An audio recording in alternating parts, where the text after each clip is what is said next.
Chapitre 5, verset 1, dit « Ne te presse pas d'ouvrir ta bouche et que ton cœur ne se hâte d'exprimer une parole devant Dieu, car Dieu est au ciel et toi sur la terre. Que tes paroles soient donc peu nombreuses. En effet, le rêve vient de la foule des soucis et la voix de l'insensé se fait entendre par une foule de paroles.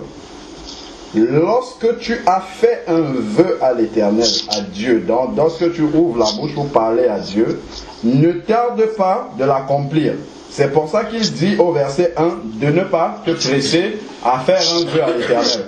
Parce qu'une fois que tu as fait ce vœu à l'Éternel là, il faudrait que tu ne tardes pas à accomplir ce vœu-là. Parce que Dieu n'a pas simplement dit je vous aime, mais il a fait la promesse d'un Messie et le Messie est venu pour sauver les êtres humains sur la terre. Donc lui-même d'abord, avant de nous dire ça dans sa parole, lui-même a obéi à ce qui est écrit là.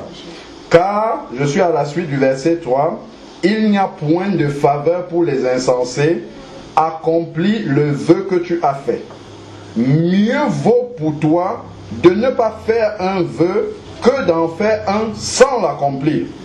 Ne permets pas à ta bouche de faire pécher tout ton corps et ne dis pas en présence de l'envoyé que c'est une inadvertance. Pourquoi Dieu devrait-il s'irriter de tes paroles et ruiner l'œuvre de tes mains? Car dans la foule des rêves, il y a des vanités, de même qu'il y a beaucoup de paroles. C'est pourquoi craigne Dieu. Amen. Amen. Parce que quand on lit les paroles de ce chant-là, c'est pour ça qu'avant de commencer à le chanter, je vous ai dit ce qu'il y a là-dedans, c'est une prière. C'est un ensemble de prières qu'on élève en fait au Seigneur. Mais le chemin du calvaire, en plus il y a comment dire, des avertissements par rapport à la voie qu'on choisit avec le Seigneur. C'est un chemin étroit, c'est pas un chemin large.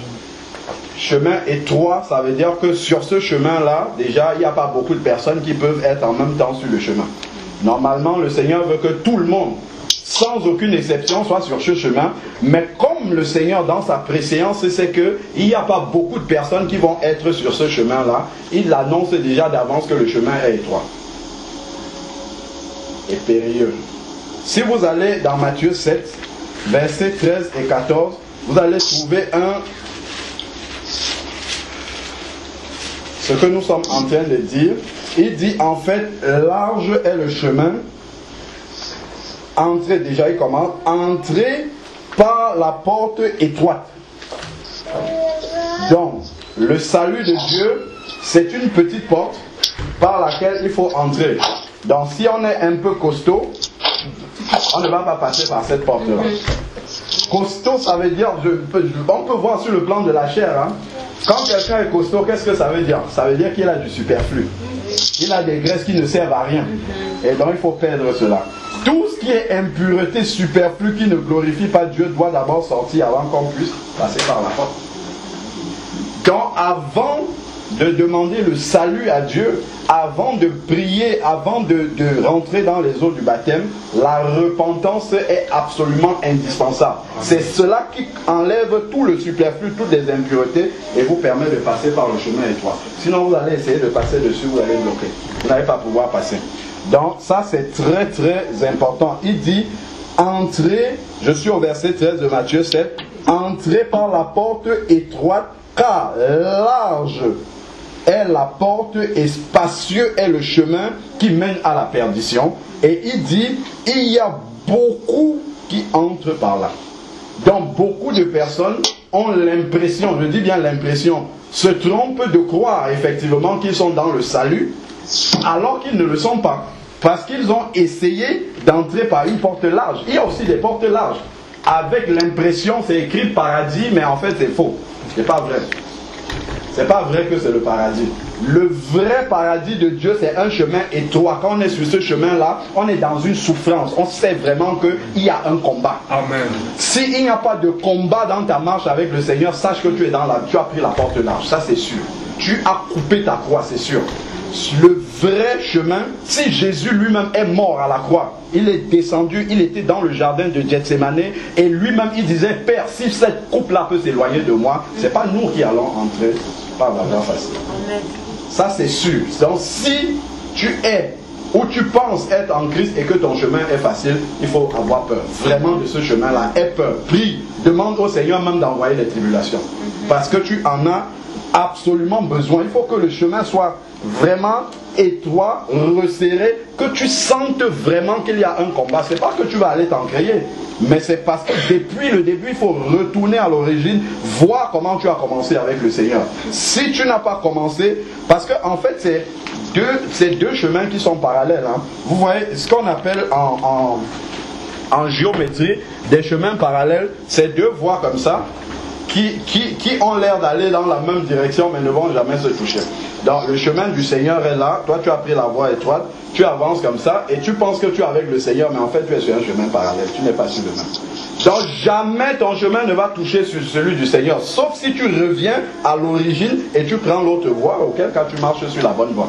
Donc c'est pour ça qu'il faut toujours vraiment prendre la bonne base quand on se convertit au Seigneur. L'essentiel c'est pas de courir, de faire plein de choses, chanter pour Dieu, tout ça c'est pas le plus important. Le plus, il vaut mieux avoir une semaine dans le Seigneur, vraiment avec le Seigneur, que d'avoir 50 ans alors que tu marches dans l'erreur. Parce que c'est à la fin que tu vas te rendre compte que tu es dans l'erreur et que tu as perdu énormément de temps.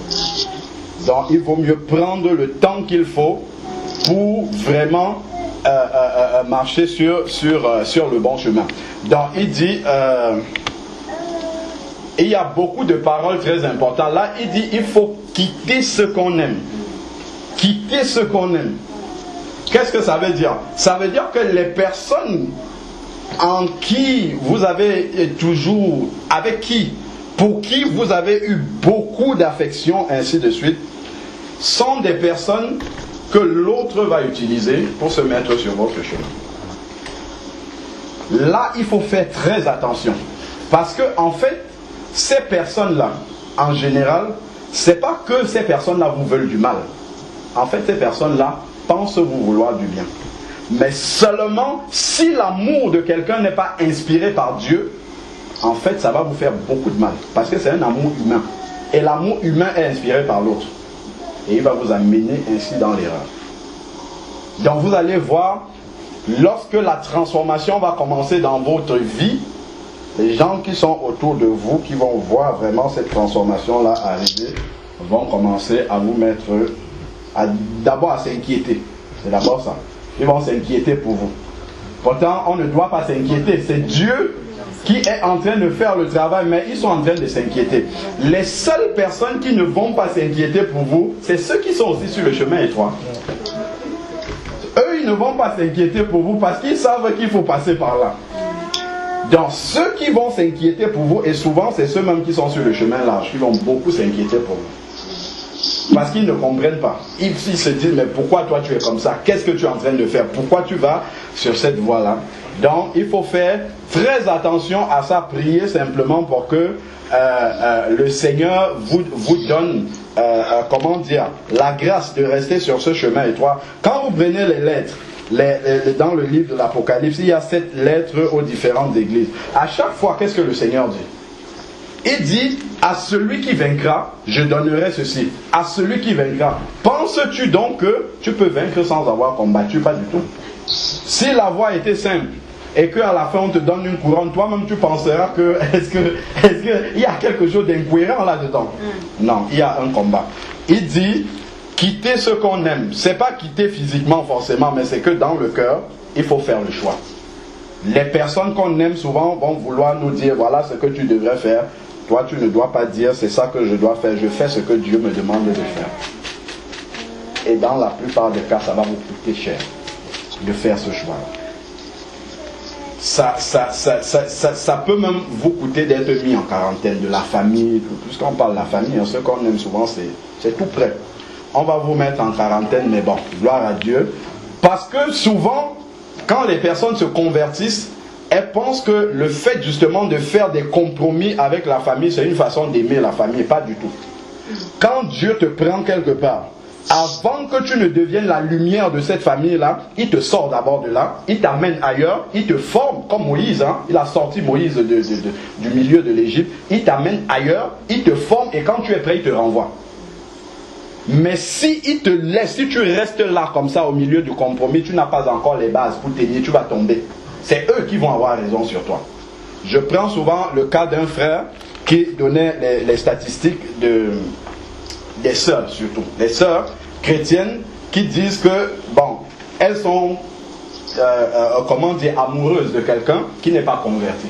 Elles disent, bon, voilà, je vais me mettre avec lui et puis je vais l'amener au Seigneur. Et le frère a donné les statistiques sur 100 cas. Et il y a un seul sur les 100 qui se convertissent. 1 sur 100. Donc il y a une sœur sur 100 qui réussit à amener son conjoint non chrétien à Christ. Je veux dire ceux qui se marient étant déjà chrétiens, sachant que la parole dit de ne pas se marier avec les non chrétiens et qui vont quand même le faire. Il y a un seul cas sur 100. Dans près de 70 cas, ce sont les sœurs qui abandonnent le Seigneur. Ça c'est grave. Et dans d'autres cas, elles continuent quand même à persévérer. Donc ça c'est vraiment pour dire que on doit faire bien attention à, dans son cœur, avoir vraiment fait le choix du Seigneur totalement.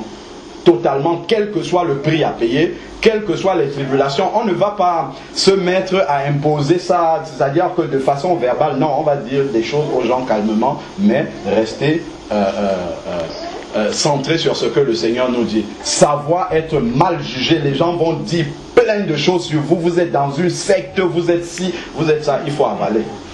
Tant que ce que tu fais, tu vois ça écrit dans la parole de Dieu, c'est la seule chose qui compte. C'est pas le qu'en dira-t-on qui compte, mais c'est le qu'en dira-t-il, Dieu, c'est tout. Amen. Ce que les gens disent, ça a peu d'importance. Le jour du jugement, on ne va pas demander aux gens de parler de vous, c'est Jésus qui va parler de vous. Amen. Donc, c'est ça qui est le plus important. Si Jésus valide ma vie, c'est bon. Le reste ne compte pas. Ça, c'est le plus important. Il le dit hein, dans Jean 12, verset 48. Il dit qu'au dernier jour, c'est sa parole qui va nous juger. Donc, si je suis en accord avec la parole de Dieu, le reste ne compte pas. Endurer l'injure du monde, être méprisé. Lui, voilà, tu as fait un choix. Les gens vont dire, mais bon, c'est pas ça qui est le plus important. Et dans la suite, il dit jusqu'à, on sait bien qu'il y a beaucoup de martyrs chrétiens, hein, Étienne et puis tous les autres qui sont morts, Jean-Baptiste et puis autres, qui ont perdu carrément leur vie à cause du choix qu'ils avaient fait de Christ. Donc, je sais que parmi nous, on ne va pas arriver jusqu'à ce point-là. Mais quand il parle de perdre sa propre vie, il y a une application, c'est perdre son moi. Son moi là, c'est ça qui va mourir. Et à bien des égards, le Seigneur va mettre à l'épreuve le moi pour qu'il meure. On peut faire le choix, soit de l'accepter, soit de rejeter. Lorsque le moi, je crois que c'est un frère pasteur qui le disait, ton moi doit être offert à l'autel, au Seigneur. Mais il faut qu'il reste sur l'autel, il ne faut pas qu'il descende. Il faut qu'il reste là-bas jusqu'à ce que le feu de l'Éternel descende et consume l'Holocauste. C'est ça.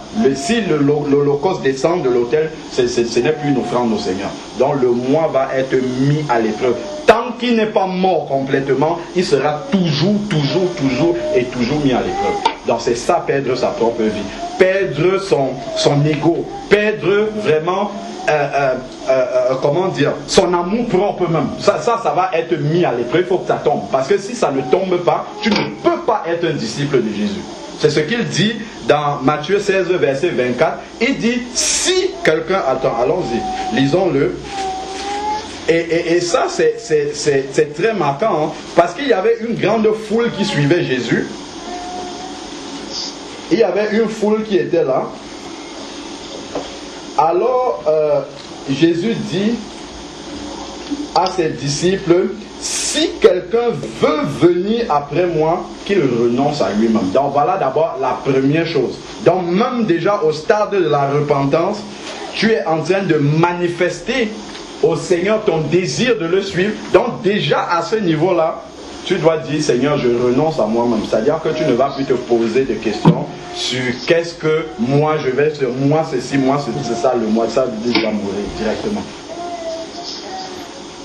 Souvent, on oublie de faire cette prière-là, de dire, oh Seigneur, je renonce à moi-même. Je renonce à ma propre volonté, ce que je veux. Ce qui m'intéresse, Seigneur, c'est de faire ta volonté, c'est de faire ce qui te glorifie. C'est ça qui est le plus important. Ce que je pense a très peu d'importance. Et souvent, j'ai même envie de dire ça aussi, ça tombe bien que tu sois là. Aux sœurs qui vont se marier, surtout les sœurs, parce qu'il y a un problème par rapport à ça. Les sœurs veulent changer leur mari pour que le mari devienne ce qu'elles veulent. C'est une mauvaise chose. Nous devons aider, disons-le de façon de part et d'autre. Si je suis un conjoint, je dois aider l'autre conjoint à être ce que Dieu veut qu'il soit, pas ce que je veux qu'il soit. Ça, c'est une grave erreur de faire cela. Et c'est même une prétention, parce que seul Dieu peut changer quelqu'un. Si je prie pour dire, Seigneur, aide-moi à faire en sorte qu'il soit ce que toi tu veux, même si ça va contre ce que moi je voudrais qu'il soit, tant pis. C'est parce que justement ta volonté à la base, tu n'as pas renoncé à toi-même. Parce que tu veux encore des choses. Tu veux que les choses aillent dans un certain sens qui ne va pas dans le sens de Dieu. Il faut te demander, est-ce que ce que... D'ailleurs, la preuve même, si ton mari ou ta femme ne change pas, c'est que ce que tu demandes, ce que tu veux n'est pas le plan de Dieu déjà. Si c'est le plan de Dieu, Dieu va le transformer pour qu'il soit comme ça. Donc demande d'abord à Dieu, est-ce que ce que je veux là, le changement que je veux dans ça, est-ce que c'est ta volonté? Sinon on avance contre la volonté de Dieu. On n'est pas dans le plan de Dieu. Parce que tout simplement, ce verset-ci, on ne l'a pas appliqué. On n'est pas un disciple parce qu'on n'a pas renoncé à nous-mêmes. On a encore plein de plans qui sont loin souvent de la volonté de Dieu parce qu'on n'a même pas interrogé Dieu. Qu'est-ce que tu veux pour cette personne-là, ainsi de suite. Bon, alors, il continue, il dit qu'il se charge de sa croix. Donc, il y a une souffrance. La croix, ce n'est pas un objet de, comment dire, de joie, d'amusement. Il se charge. Vous voyez, ce n'est pas qu'on lui impose une croix, c'est qu'il se charge. C'est-à-dire qu'il vient volontairement, il pose cette croix-là et il marche avec la croix. C'est volontaire. C'est-à-dire, on accepte volontairement de souffrir pour le nom du Seigneur. Pour le choix qu'on a fait de servir Jésus, il y a des souffrances, il y a des tribulations qui vont venir et on les accepte parce qu'on peut les refuser. On peut les refuser en prenant la voie facile. C'est très simple de refuser cela. On entre facilement dans le compromis. On va dire non, un enfant de Dieu ne peut pas être dans telle situation, donc je prends la solution facile et j'avance. Sauf qu'à la fin, si Matthieu 25 dit il y avait 10 vierges, 5 étaient folles et d'autres, les 5 autres étaient sales. À la fin, ça se verra que tu étais une vieille folle parce que tu as fui, tu n'as pas porté ta croix. La couronne, c'est pour ceux qui ont porté leur croix sur la terre. On ne peut pas avoir la couronne sur la terre et avoir aussi la couronne dans le ciel, pas du tout. Sur la terre, c'est la croix et au ciel, c'est la couronne. Je me rappelle encore d'un cas qu'un frère citait dans une école du dimanche, dans une assemblée. Une monitrice demande aux enfants, elle leur raconte dans l'histoire qui est dans Luc 16, l'histoire du riche et de Lazare. Et à la fin, elle demande aux enfants, dans cette histoire-là, qui voulez-vous être, le riche ou bien Lazare? Et il y a un enfant qui dit, madame, on l'interroge. L'enfant dit, sur la terre, il veut être le riche et au ciel, il veut être Lazare. On rigole, les enfants raisonnent comme ça, mais en fait, nous aussi, c'est comme ça qu'en fait, on ne le dit pas, mais on marche comme ça. On marche comme ça parce qu'on veut que ça soit facile ici et en même temps là-bas aussi que ça soit glorieux. Non, ça ne marche pas comme ça. Si Jésus lui-même il a souffert ici, nous-mêmes, c'est le même chemin. Amen. Comme Jésus dit dans Matthieu 10, là, il suffit aux disciples d'être traités comme son maître. S'ils m'ont haï, vont vous haïr pareillement. Amen. Donc, il faut bien savoir que c'est cette souffrance-là, qu'en entrant dans les eaux du baptême, on est en train d'accepter. On accepte qu'on va passer par là et il dit qu'il me suive. Maintenant que tu as ta croix, que tu as accepté de renoncer à toi-même, à ta volonté, là maintenant tu peux suivre Jésus. Sinon tu peux essayer de marcher, mais tu n'es pas en train de suivre Jésus. Le vrai, le Jésus qui est là dans la Bible. Et maintenant pour commencer à suivre dans Jésus, le Seigneur dit bien ce n'est pas parce que tu vas être avec des chrétiens que forcément tu es sur le chemin. Hein. Ce n'est pas parce que tu sais chanter des cantiques que tu es sur le chemin. Parce que Jésus ne va jamais te demander si tu sais chanter un cantique chrétien, si tu sais lire la Bible. Ça, il ne va jamais te le demander, ça. Par contre, il va chercher à savoir si tu t'es repenti de tes péchés. Ça, c'est la base même. Acte 2, verset 42. Lorsque Pierre, le jour de la Pentecôte, a prêché, les gens qui étaient là à Jérusalem ont écouté l'apôtre Pierre et leur cœur a été touché. Et dans l'état où ils étaient, c'était des juifs, des descendants dans la chair d'Abraham. Donc c'est des personnes qui pour nous aujourd'hui peuvent être l'équivalent des personnes qui sont nées dans des familles chrétiennes. Des personnes qui vivent au milieu des chrétiens. Mais ces gens-là, quand ils ont entendu Pierre prêcher, ils disent, aïe, attention. En plus, ces gens-là étaient en séjour à Jérusalem pour offrir justement des sacrifices à Dieu. Donc ça peut supposer qu'ils étaient dans le Seigneur, normalement. C'est ce qu'on peut croire, qu'ils connaissaient Dieu, puisqu'ils étaient là pour ça. Ils ne sont pas venus à Jérusalem par hasard, donc je nous économise la lecture de Acte 2. Ils étaient là pour justement faire des offrandes à Dieu, ainsi de suite. Mais quand Pierre leur parle du vrai Jésus, du chemin du Messie, ils se rendent compte que, mais attention, on est en train de se tromper. On fait beaucoup de choses, mais on est dans l'erreur totalement, et on est même perdu. Et c'est pour ça qu'il va dire, ils vont dire dans Acte 2, verset 37, après avoir entendu cela, ils eurent le cœur vivement touché. C'est-à-dire qu'ils ont réalisé qu'ils étaient sur le chemin de la perdition, malgré tout ce qu'ils faisaient pour le Seigneur, malgré tout ce qu'ils avaient connu du Seigneur jusque-là. Ils se rendent compte qu'ils sont perdus. Et si on garde le doigt dans Acte 2, verset 37, on peut voir la même chose dans Jean 3. Allons dans Jean 3. Il y a quelque chose d'assez surprenant qui peut même renverser, qu'on voit dans ce verset-là, et qui bouscule toute la conception humaine du salut que nous pouvons avoir. On voit un monsieur qui s'appelle Nicodème. Je suis dans Jean 3, verset 1. Mais il y avait parmi les pharisiens un juif appelé Nicodème. Je rappelle que les pharisiens, c'était la secte, la branche, en tout cas la plus rigide en fait des juifs, qui appliquaient les 10 commandements à la lettre et en rajoutaient même. Ils essayaient d'appliquer les 613 commandements et en rajoutaient. Et celui-là, il était un chef et il enseignait les gens. Donc quelqu'un qui vient, qui se met devant vous, qui prêche la parole de Dieu, c'est de ça qu'il s'agit ici. Nommé Nicodème, il vint de nuit. Déjà, il vient la nuit. Il ne vient pas dans la journée pour que tout le monde le voie. Il vient tranquillement. Donc, ici, auprès de Jésus, et lui dit Rabbi. C'est-à-dire qu'il reconnaît bien l'autorité de Jésus. Nous savons que tu es un docteur venu de la part de Dieu, car personne ne peut faire ces miracles que tu fais si Dieu n'est avec lui. Il reconnaît bien Jésus, il n'y a pas de problème. Il reconnaît que Jésus vient de Dieu. Regardez ce que Jésus lui répond. Jésus lui répondit, c'est à un chef religieux, c'est pas à la prostituée ou bien à Zachée qui était un collecteur d'impôts malhonnête, ainsi de suite. C'est à un homme de Dieu que Jésus est en train de répondre ici.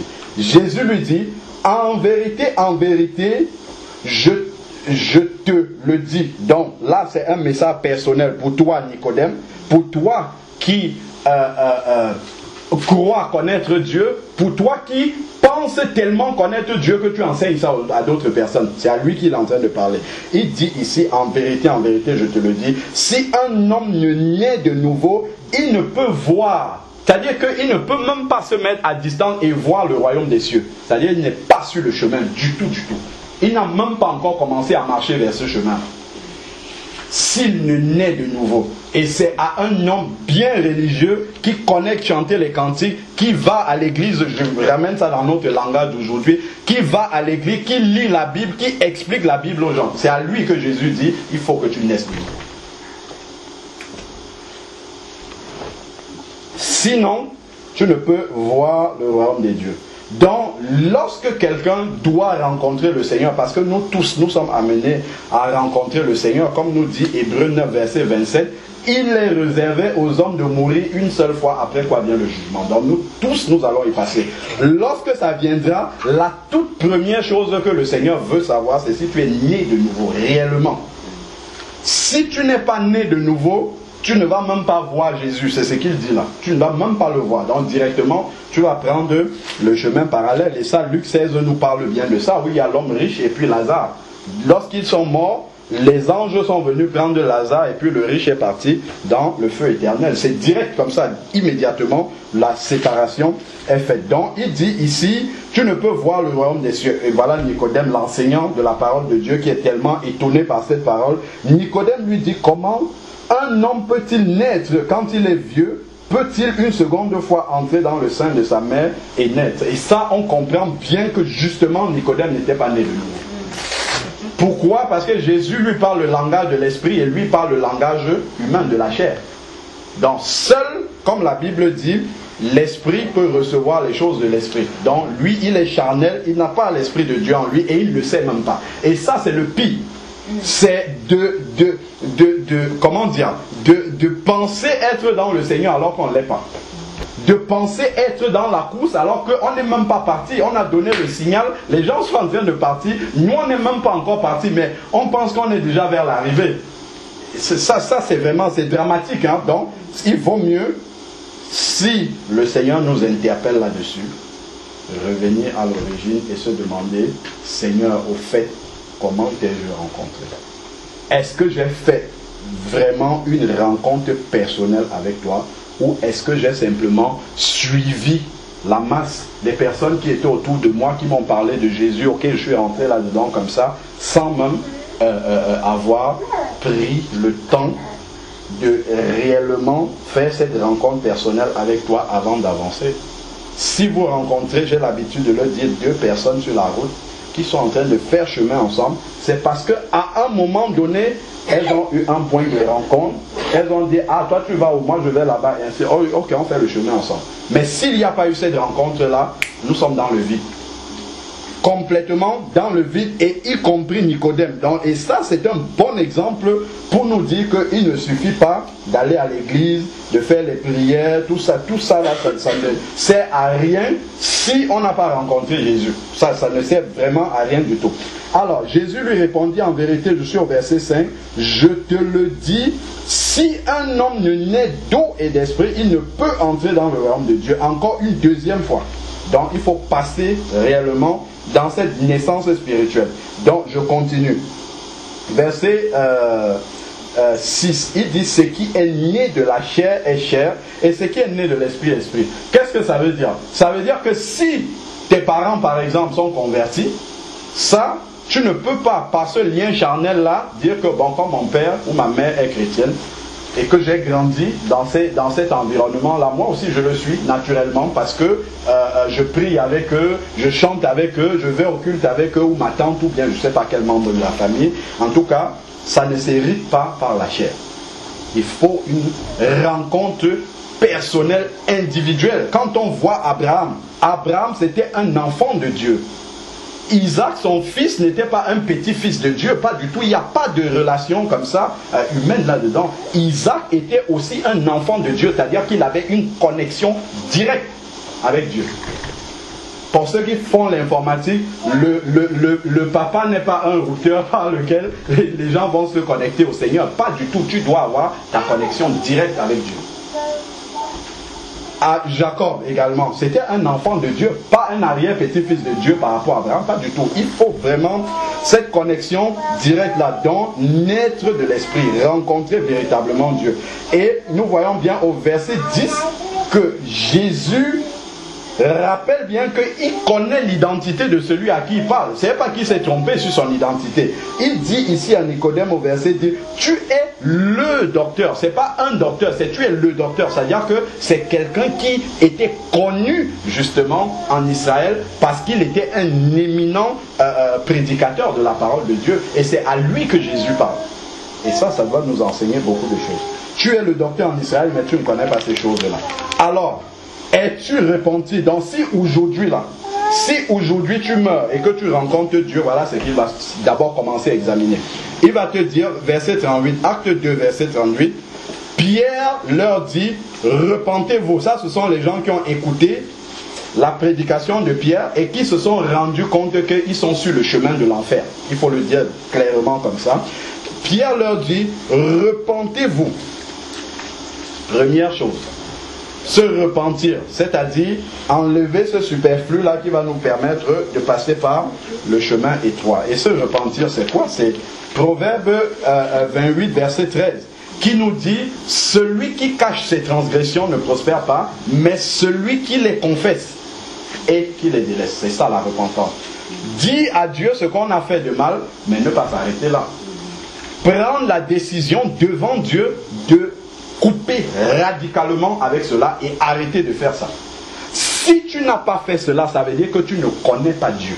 Ça veut dire que tu n'as pas rencontré Dieu. Et il y a des cas comme ça, plein dans la Bible. Si vous prenez Acte 10 par exemple, vous allez voir quelqu'un là-bas dont la Bible fait énormément d'éloges par rapport à ce qu'il faisait pour le Seigneur. Acte 10, c'est Corneille. Il y avait à Césarée un homme du nom de Corneille, centenier de la cohorte appelée italienne. Il était pieux, c'est-à-dire qu'il aimait Dieu. En plus, on dit même, et il craignait Dieu. Avec toute sa maison, il craignait Dieu. Il faisait beaucoup d'aumônes au peuple et priait Dieu constamment. Voilà, quelqu'un peut dire, mais ça, c'est un chrétien extraordinaire. Mais Dieu n'est pas impressionné par tout ça. Si tu ne l'as pas rencontré, ça n'impressionne pas Dieu. Que tu fasses plus que tout ce que les chrétiens font, ça n'impressionne pas Dieu. Lui, il veut savoir, est-ce que réellement tu t'es repenti? Est-ce que réellement tu as confessé Jésus dans ta bouche? Est-ce que réellement il y a eu un demi-tour complet, abandon, séparation radicale, coupure de ton ancienne vie? Est-ce que tu as recommencé tout à zéro avec Jésus? Est-ce que tu peux dire, avant j'étais ça et aujourd'hui je suis ça? Avant j'étais dans les ténèbres, aujourd'hui je suis dans la lumière. Avant j'étais colérique, aujourd'hui j'ai arrêté. Avant j'étais, je ne sais pas, fornicateur, aujourd'hui c'est fini. Est-ce que tu peux le dire? Est-ce que les gens dans ton entourage peuvent témoigner que celui-ci, on l'a connu, avant il était comme ça, aujourd'hui il est comme ça? Si on ne peut pas dire ça de toi, il y a un problème.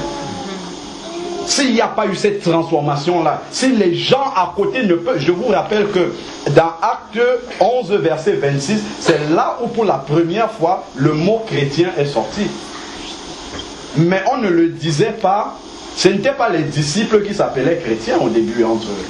Ce sont les païens qui étaient à Antioche qui ont vu la vie des chrétiens et qui disent, oula, ceux-là, ils veulent tellement ressembler à leur maître, mais on les appelle des chrétiens parce qu'ils suivent Christ, parce qu'on voit Christ au travers d'eux. On voit Christ vivre au travers d'eux, mais on sait que c'était des païens avant. Ils adoraient les idoles dans les temples romains et tout ça. Mais aujourd'hui, on voit cette transformation. Si on prend un Thessalonicien, bon, vous voyez Corneille, à la 9e heure, il priait, ainsi de suite. Mais, pour finir là-dessus, Dieu n'a pas dit, ok Corneille, tout est bon pour toi, continue à prier comme ça, ça va aller pour toi. Pas du tout. Il a envoyé, si vous lisez la suite, Pierre, quelqu'un qui le connaissait personnellement, qui avait une relation personnelle, il a envoyé Pierre aller prêcher à Corneille et à sa maison la vérité. Comment est-ce qu'on rencontre Dieu véritablement? Dieu ne l'a pas laissé dans sa religion là. Il serait mort comme ça, il serait allé directement en enfer en faisant les aumônes et tout ce qu'il y a là. Dieu a dû envoyer Pierre, son disciple, pour lui annoncer la vérité. Si vous prenez Acte 8, c'est exactement la même chose avec l'eunuque éthiopien. L'eunuque éthiopien était à Jérusalem pour glorifier Dieu, adorer Dieu, offrir tout ce qu'il avait ramené d'Éthiopie, ainsi de suite. Mais Dieu ne l'a pas laissé comme ça. Dieu a vu Philippe qui était là. Et si vous lisez Acte 8, vous allez voir que Philippe, Dieu l'a utilisé pour amener un réveil en Samarie. Les gens ont reçu Dieu et tout. Mais le Seigneur n'a pas vu que, bon, ben voilà, ok, c'est bon. Philippe, tu vas rester là, tu vas organiser l'église naissante et tout. Non, le Seigneur a vu que dans le désert là-bas, il y a quelqu'un qui croit le servir. Mais il lit la Bible, il ne comprend pas. À partir du verset 26, l'ange est venu enlever Philippe et envoyer dans le désert là-bas. Donc Philippe, quelqu'un qui connaissait Dieu, qui avait une relation personnelle, qui avait vraiment rencontré Dieu, il fallait que Philippe aille transmettre le vrai évangile, le véritable à l'eunuque éthiopien, pour que vraiment il connaisse Dieu comme il le faut. Dieu n'a pas laissé l'eunuque dans sa religion, non. il a amené justement à connaître le Seigneur comme il faut. Et ça va toujours être le cas. Si le Seigneur voit quelqu'un, autant l'eunuque éthiopien, autant Corneille, s'il voit quelqu'un qui est sincère dans sa foi, mais qui est dans une démarche religieuse, le Seigneur va toujours s'arranger à ce que vous rencontrez le véritable évangile. L'évangile qui sauve. Que si vous étiez sur le chemin large, en croyant être en train de servir Dieu, il va vous ramener sur le chemin. En tout cas, il va vous proposer le chemin étroit. Amen. Maintenant, le choix est toujours entre nos mains. Le Saint-Esprit ne force jamais personne. Il va simplement t'avertir, attention, le chemin sur lequel tu es, c'est pas comme ça qu'il faut servir Dieu. Et donc, je ne sais même plus dans quelle version on était en train de partir. Voilà, 1 Thessaloniciens 1 verset 9, merci. 1 Thessaloniciens 1 verset 9, on voit un témoignage justement du changement de vie dont on était en train de parler. 1 Thessaloniciens 1 verset 9. Il dit, on raconte à votre sujet. Voici les vraies conversions. Les gens parlent, ils ont vu cela. Et si vous prenez j'ai tellement de versets qui se bousculent dans ma tête. Revenons encore dans Jean 3 avant de venir dans Thessaloniciens, parce qu'il a déjà annoncé ça dans Jean 3. Jean 3, on y était. Retournons là-bas. Il y a juste un petit verset que j'ai sauté tout à l'heure, mais qui va prendre tout son sens ici. C'est le verset 8. Verset 8, il dit, le vent souffle comme il veut, et tu entends le bruit, mais tu ne sais pas d'où il vient, ni où il va. Il en est ainsi de quiconque est né de l'esprit. Quand le vent souffle dans une pièce ici, on ne le voit pas. Tu cherches, il n'y a pas, c'est pas matériel. Mais par contre, les ampoules vont commencer à bouger. Tout ce qui est léger va commencer à bouger. Ça va bouger et là tu sauras que, attention, il y a le vent qui est en train de souffler. De la même façon, il dit, il en est de même pour celui qui est né de l'esprit. La nouvelle naissance, on ne la voit pas matériellement se produire, mais par contre, les effets de la nouvelle naissance dans la vie, ça se voit, comme les effets du vent. Ça se voit, cette transformation-là. Et c'est pour ça que 1 Thessaloniciens 1, verset 9 dit donc, on raconte à votre sujet, dont les gens ont observé qu'il y a quelque chose qui s'est passé. On raconte à votre sujet quel accès nous avons eu auprès de vous. Et voilà ce que les gens racontent. Comment vous vous êtes convertis à Dieu? Qui sait comment tu t'es converti à Dieu? Qui peut dire que voilà, on sait que tel là, lui là, il était comme ça, mais maintenant il est quelqu'un d'autre. Sa vie a été totalement transformée. Ses centres d'intérêt sont autres maintenant. Maintenant, il ne voit plus les choses comme avant. Avant, je lui parlais de ça, il réagissait comme ça. Maintenant, il est dans une autre direction. Parce que quelque chose s'est passé dans sa vie. Il y a eu une rencontre avec Dieu. Quand on rencontre Dieu, la vie change. Si ça ne change pas, il y a un problème. On va vous dire, tu vas être béni, tu vas avoir là. C'est faux. C'est pas ça la vraie rencontre. La vraie rencontre, c'est que tes priorités vont changer. Amen. Tes centres d'intérêt, ce que tu haïssais avant, maintenant c'est ça que tu vas aimer par rapport à la parole. Amen. Ce que tu aimais de cette vie, maintenant ça sera secondaire et tu vas bannir ça au fur et à mesure de ta vie et sans combat dans le cœur. Parce que Dieu a changé le cœur. C'est ce qu'il dit dans Ézéchiel 36, verset 26. Je vous changerai les cœurs de pierre en cœurs de chair. Parce que dans le cœur, il y a quelque chose qui s'est produit en fait. Le cœur ancien là a été changé et l'Esprit de Dieu a fait place à ce qu'il y avait avant. C'est pour ça que maintenant, quand tu vas réfléchir, qu'est-ce que je dois faire? Comment est-ce que... C'est d'abord Dieu qui va... La première chose, tu vas dire, qu'est-ce que Dieu pense de ça? Ce que j'ai envie de faire là, est-ce que Dieu est d'accord avec ça? Est-ce que ça cadre avec le plan de Dieu? Ce sont des choses qui vont s'installer naturellement en fait en toi. C'est comme ça que tu reconnais véritablement que Dieu s'est installé dans ta vie. Toi-même tu vas constater cela. Moi je l'ai vécu personnellement et je ne savais même pas qu'on appelle ça la nouvelle naissance. Quand je restais comme ça, les choses qui m'attiraient avant la télé, tout, je reste, ça ne me dit rien, ça ne me manque pas. Je comprends qu'il y a quelque chose qui s'est passé. Je n'avais même pas les mots pour expliquer ça parce que je ne connaissais pas la Bible. Mais il faut vivre cela. Amen. Réellement pour comprendre que quand Dieu vient, quand il s'installe vraiment, tu le sais. Amen. Parce qu'il bouscule ce qu'il trouve avant. Tout ce qu'il trouve avant, il va bousculer ça. et il va reconstruire. C'est pour ça que la Bible dit dans 2 Corinthiens 5, verset 17, si quelqu'un est en Christ, il est une nouvelle créature. Le texte grec dit une nouvelle création. Quand Dieu a créé le monde, c'est comme exactement à la Genèse. Il dit que le jour soit ainsi de suite. Dieu n'a pas pris de la matière première préexistante pour fabriquer le monde. Tout a été créé à neuf, avec tout neuf. C'est la même chose que lorsque la nouvelle naissance se produit. Dieu ne prend pas le vieux, comme Jésus a dit, on ne prend pas de vieilles outres pour mettre du vin nouveau. Nouvelles outres, nouveau vin, là-dedans. Il recommence tout à zéro, tout. Tu ne dois plus t'appuyer sur ton passé, sur ce que tu avais appris de l'évangile. Tout à zéro, tu oublies tout ça et tu recommences tout à zéro. C'est ça que le Seigneur nous demande de faire. Donc, on raconte à votre sujet quel accès, je suis dans 1 Thessaloniciens, verset 9, comment vous vous êtes convertis à Dieu.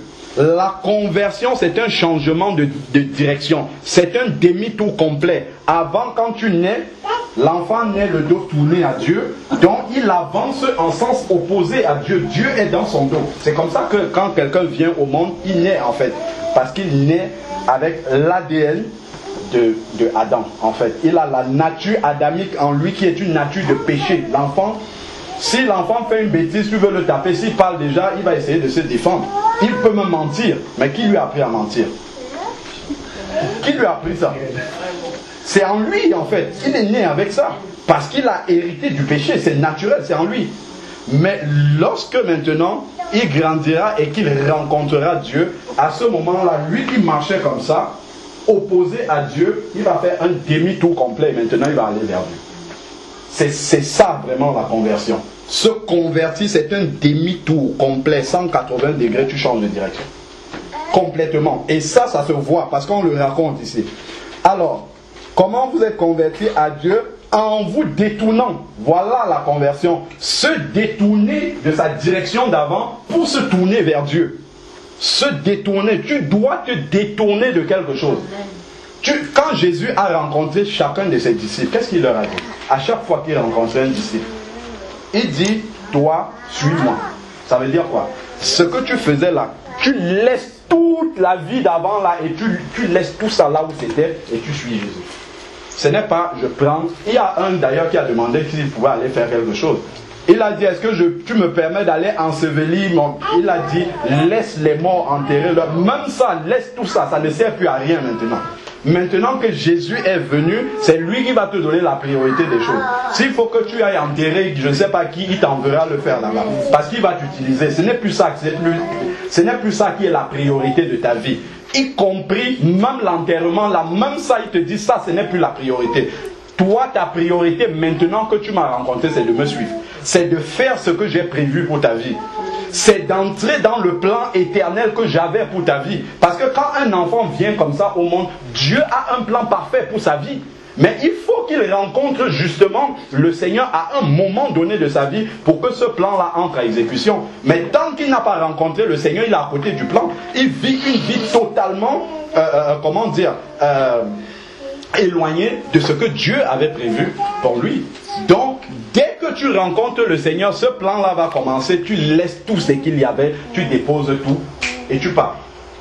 Quand Bartimée a rencontré Jésus, qu'est-ce qui s'est passé? Il a jeté son manteau, tout ce qui était avant là, il a laissé ça. Et maintenant, il suit le Seigneur. Parce qu'il sait que ce que Dieu va proposer maintenant, ce que Jésus va proposer dans sa vie, c'est ce qu'il aurait dû connaître depuis sa naissance. C'est ça là qu'il aurait dû vivre depuis le début. Donc tout ce qu'il a bâti là, ça ne sert à rien. Ça, c'est quelque chose de capital. Comment vous vous êtes convertis à Dieu en vous détournant. Donc il faut se détourner des idoles. Les idoles, c'est tout ce qui remplace Dieu dans notre vie. Le premier des commandements de la parole de Dieu nous dit: il faut aimer le Seigneur de tout ton cœur, de toute ton âme, de toute ta force, de toute ta pensée. Donc là, en fait, même quand tu réfléchis dans ta tête, ça doit être comment est-ce que même ma réflexion là va glorifier Dieu. C'est à ce stade-là que le Seigneur veut que nous arrivions. Mais avant, quand tu t'asseyais, bon, tu réfléchis, au samedi, je vais faire ci, je vais monter, je vais descendre. est-ce que ça entre dans le plan de Dieu? C'est pas ton affaire. Est-ce que ça sert le royaume de Dieu? C'est pas un problème ça.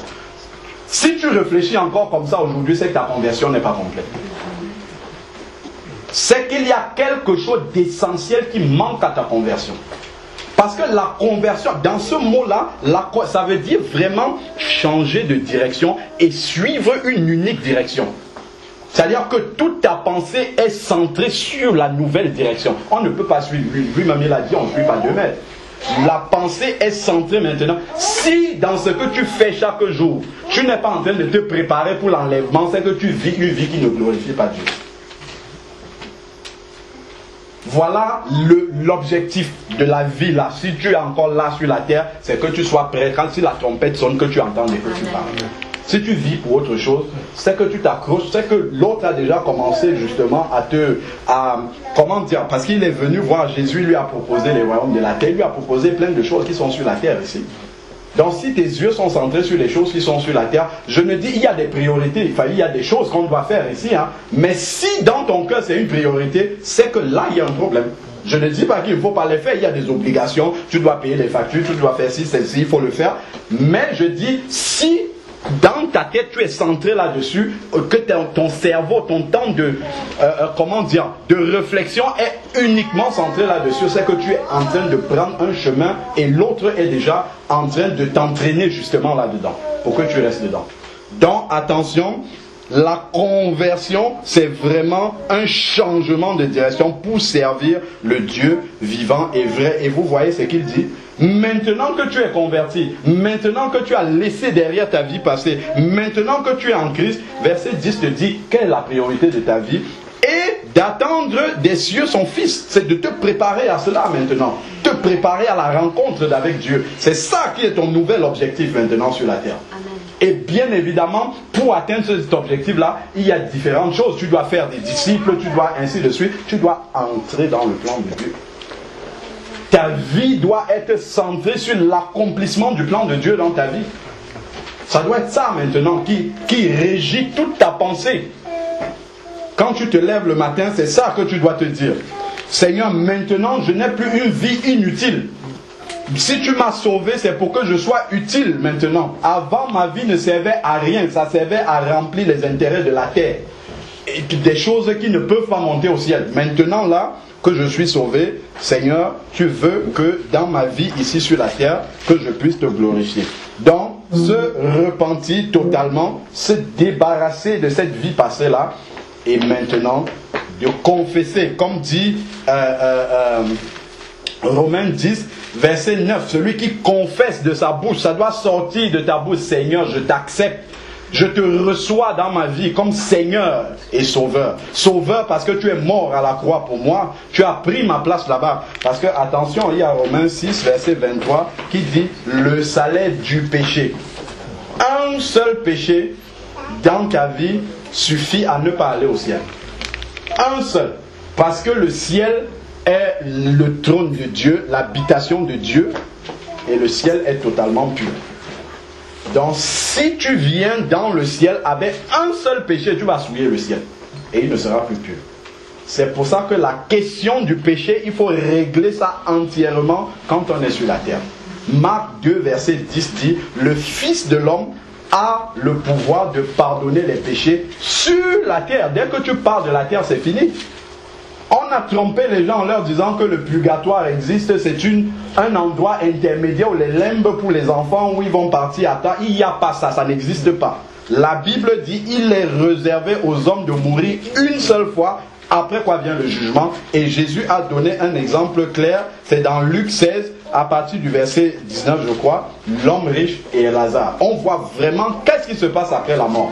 Donc il faut faire ce choix-là. Pendant qu'on est là, on est vivant, Jésus peut pardonner les péchés. Après, c'est trop tard. C'est vraiment trop tard. Et le Seigneur dit, lorsque tu entends sa voix, n'endurcis pas ton cœur. Il y a un jour pour le salut et ce jour-là, c'est aujourd'hui. C'est ce que la Bible dit. Hein. Ce jour-là, c'est aujourd'hui. Le jour où tu as entendu la voix du Seigneur, c'est que le Seigneur a accompli le plan éternel qu'il avait pour ta vie. Depuis que tu n'existes même pas, depuis la fondation du monde, le Seigneur a un jour pour chacun. Le jour où il va entendre ce message-là du salut. une fois qu'on a entendu ce message-là, comme on le dit souvent, on devient responsable devant Dieu. Parce que Dieu, lui, fait sa part du travail. La part du travail de Dieu, c'est de faire en sorte que lorsque un enfant vient comme ça au monde, il s'arrange pour qu'à un moment donné de sa vie, qu'il entende le message de l'évangile. Qu'il entende qu'il n'est pas là par hasard et qu'après son passage sur la terre, tout ne s'arrête pas. Il y a quelque chose qui va continuer. Et il faut qu'il prépare ce quelque chose qui va continuer là après, tant qu'il est là. S'il ne prépare pas ça, ça sera trop tard. C'est pas après qu'il faudra préparer. Donc, si Dieu s'arrange à ce que tu entendes ce message-là quand tu es vivant encore, il a accompli sa part du travail. Le reste maintenant, c'est de ton côté. Est-ce que tu acceptes? Gloire à Dieu. Est-ce que tu refuses? Ça, c'est avec le Seigneur qu'il faut voir. Donc, la repentance, la confession verbale, Jésus, je t'accepte comme Seigneur et Sauveur. Comme Sauveur parce que tu as pris ma place à la croix. Comme Seigneur parce que je décide d'abandonner qui j'étais. Et je décide de te suivre, de faire de toi mon maître de tous les jours. Que ma volonté s'éteigne totalement et que désormais, que tout mon cœur soit tourné vers toi. Peu importe ce que ça va me coûter. Là, tu as choisi la bonne part, comme le Seigneur disait, qui ne te sera point ôtée. Tu as choisi de faire le chemin avec Jésus. Et chaque jour, le Seigneur n'a pas dit que ça sera facile. Il y aura des tribulations, il y a des jours où tu vas tomber, mais la main du Seigneur est là pour te relever, pour que tu continues le chemin. Le Seigneur ne nous abandonne pas comme ça tout seul. Il a dit lui-même dans Matthieu 28, verset 20, « Et voici, je suis avec vous tous les jours jusqu'à la fin du monde. » Donc le Seigneur sera là justement pour nous secourir lorsque les moments sont difficiles. Et voilà ce que le Seigneur a à nous dire par rapport à cela. Parce que c'est bien, on va accompagner la sœur, elle va entrer dans les eaux du baptême. Gloire à Dieu, c'est une bonne chose. Mais maintenant, moi, est-ce que déjà pour nous qui sommes convertis, la question déjà c'est, quand on voit quelqu'un s'engager comme ça, on doit se demander où est-ce que nous en sommes. Est-ce que l'engagement qu'on avait pris là, est-ce que nous y sommes toujours? Ou est-ce qu'on a abandonné ce chemin-là en cours de route et maintenant il reste seulement la routine de chaque jour où, bon voilà, on avance comme ça, on se dit on est là, alors qu'on est déjà sorti du plan de Dieu depuis. Ça c'est pour nous. Bon, pour celui maintenant qui n'est pas encore engagé dans ce chemin-là, il doit se demander, mais maintenant si jamais Dieu me dit, bon, c'est aujourd'hui tu vas me rencontrer, quelle sera ma situation? Parce que c'est ça réellement, comment dire, la question fondamentale même quand un être humain est sur cette terre. C'est de se demander après cette terre, c'est qu'en sera-t-il de moi? Où est-ce que je vais passer mon éternité? La Bible nous dit, c'est dans 1 Jean 5 verset 13, pour ceux qui sont déjà dans le Seigneur, il n'y a absolument pas de problème, ils doivent veiller seulement à leur voie afin de ne pas tomber. Parce que pour ceux qui le sont, il dit 1 Jean 5, verset 13. Cela, je vous l'ai écrit afin que vous sachiez. Donc, c'est une conviction, une assurance que nous devons avoir dans le cœur, que vous avez la vie éternelle. Ce n'est pas que vous allez avoir, que vous avez la vie éternelle. C'est là. Vous avez déjà cela. Vous avez la vie éternelle. Il y a une virgule et une condition. C'est pas que on va, bon ok, maintenant j'ai reçu le Seigneur, c'est bon. Seigneur reste là, moi je m'en vais faire ma vie et puis je reviendrai quand la trompette va sonner. Si tu fais ça, tu seras très surpris. Parce que la trompette va sonner, tu ne vas pas entendre. Il dit, virgule, vous qui croyez. Vous voyez que croire aussi, c'est aussi dans le même temps que l'autre. Donc, tant que je crois, j'ai l'assurance de la vie éternelle. Et croire, ce n'est pas dire, Jésus, je crois que tu es le Fils de Dieu, je crois. Verbal, ce n'est pas une connaissance verbale. Ce n'est pas une connaissance intellectuelle de Dieu, c'est-à-dire que ça reste dans notre tête. C'est que notre vie quotidienne de chaque jour doit traduire le fait que nous croyons en Dieu. Parce que si tu crois, en fait, ta vie doit s'aligner avec ta foi. Si ta vie n'est pas alignée avec ta foi, ça veut dire que tout ce que tu dis, ce sont des belles paroles. Et ça, on a chanté et on a dit, avant de faire un vœu à Dieu, il faut bien t'aviser que tu vas l'accomplir. Il ne faut pas que ta foi soit des paroles. Il faut que ça soit une vie. Le Seigneur a bien dit, je crois que c'est dans Jean 6, verset 64, mes paroles sont esprit. Esprit parce qu'on ne voit pas. L'esprit, les manifestations de l'esprit, enfin les choses de l'esprit ne se manifestent pas dans le monde réel. Mais il n'a pas dit seulement mes paroles sont esprit, il a rajouté et vie. C'est-à-dire, après maintenant, Quand on reçoit les choses spirituellement, la parole, tout ça, maintenant ça doit produire la vie. Ça doit produire des choses qu'on voit. La vie, elle se voit, elle se vit et les gens peuvent témoigner de cette vie-là. Voilà ce à quoi le Seigneur nous appelle tous. Et si nous n'avons pas encore fait le pas, et je crois, et je le dis d'après la parole de Dieu qui dit que aujourd'hui c'est le jour du salut, le plus rapidement qu'il faut, le plus rapidement possible, il faut se mettre en ordre avec le Seigneur. Parce que seul le Seigneur a l'horloge de ta vie. Seul lui peut décider. Ce n'est pas seulement les autres, mais c'est lui qui peut décider à quel moment, hop, il décide de sectionner, de tout arrêter. Et vraiment, il ne faut pas que tu sois surpris parce que Dieu va te dire, moi je t'avais dit, j'avais parlé, tu as bien entendu. Donc voilà, mais on doit le faire, quand Dieu le dit, c'est par amour. C'est vraiment parce que Dieu, si tu es sauvé ou pas, ça ne change rien à la gloire de Dieu. Mais Dieu, dans son amour incommensurable, veut que tu sois sauvé parce qu'il sait que c'est bien pour toi. Il faut vraiment que tu sois dans le plan de salut de Dieu. Vraiment que le Seigneur puisse continuer à nous enseigner sur ces choses-là et que vraiment on retourne à nous-mêmes pour nous examiner devant le Seigneur et savoir si, comme la Bible dit, si nous sommes dans la foi. La vraie foi qui sauve. Amen. Amen.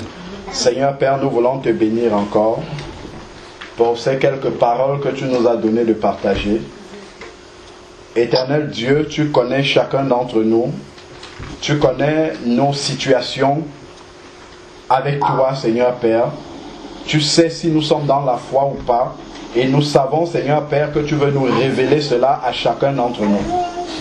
Éternel Dieu, je veux te prier encore pour te remettre, Seigneur Père éternel, ces moments, Seigneur Dieu, que nous avons passés à recevoir ta parole. Père, que cette parole-là puisse trouver une terre fertile, afin que cette parole-là puisse prendre dans nos cœurs, Seigneur Père, et que si nous nous étions détournés de l'essentiel, Père, que nous puissions revenir et regarder comme toi tu vois. Père, si nous n'étions pas encore dans l'essentiel, Père, donne-nous d'entrer véritablement dans ce plan que tu as pour chacune de nos vies. Éternel Dieu, que ton évangile encore puisse faire son œuvre dans nos cœurs. Que ta parole, Seigneur Dieu, puisse encore nous transformer et nous briser là où nous ne sommes pas encore, Seigneur Père. Afin que tu sois vraiment manifeste dans nos vies, Seigneur Dieu Tout-Puissant. Que ton nom seul soit béni au milieu de nous. Au nom de Jésus-Christ. Amen. Amen.